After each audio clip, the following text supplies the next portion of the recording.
2025-ci ildə 3561 təhlükə potensiallı obyektdə 37569 qurğu və avadanlıq üzrə texniki müayinələr aparılıb. 14992 qayda pozuntusu qeydə alınıb. Təhlükəli vəziyyətdə istismar olunan 144 qurğunun istismarına qanunvericiliyin tələblərinə uyğun məhdudiyyət tətbiq edilib. Fövqəladə Hallar Nazirliyinin sənayedə işlərin təhlükəsiz görülməsi və Dağ Mədən Nəzarəti Dövlət Agentliyinin rəisi Vüsal Ağayevin sözlərinə görə ötən il sənayedə texniki təhlükəsizlik üzrə vahid dövlət siyasəti davam etdirilib. Texniki təhlükəsizlik tələblərinin icrasının təmin edilməsi məqsədi ilə 5097 nəfər işçinin bilik səviyyəsi yoxlanılmış və həmin şəxslərə müvafiq təsdiq edici sənədlər təqdim edilmişdir.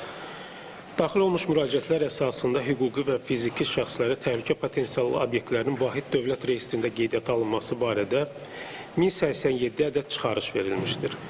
Təhlükə potensiallı obyektlərdə istismar olunan texniki qurğu və avadanlıqlar üzrə ümumilikdə 2696 hüquqi və fiziki şəxsə 14325 ədəd texniki təhlükəsizlik sertifikatı təqdim edilmişdir. Bundan başqa ötən il 1016 yanacaq doldurma məntəqəsində yoxlama aparılıb. Onlardan 35-nin fəaliyyəti məhdudlaşdırılıb, 33-ünə isə cərimə tətbiq edilib. 292 texnoloji və digər mexaniki nəqliyyat vasitəsi qeydiyyatdan çıxarılıb.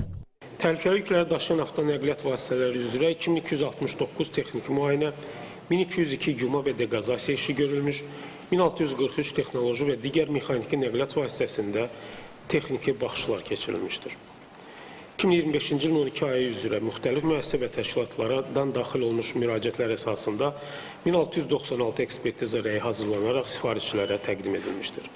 Qeyd edək ki, görülən bütün tədbirlər təhlükə potensiallı obyektlərdə təhlükəsizliyin təmin edilməsinə, insan həyatının qorunmasına, risklərin minimuma endirilməsinə və dövlət nəzarətinin daha da gücləndirilməsinə xidmət edir.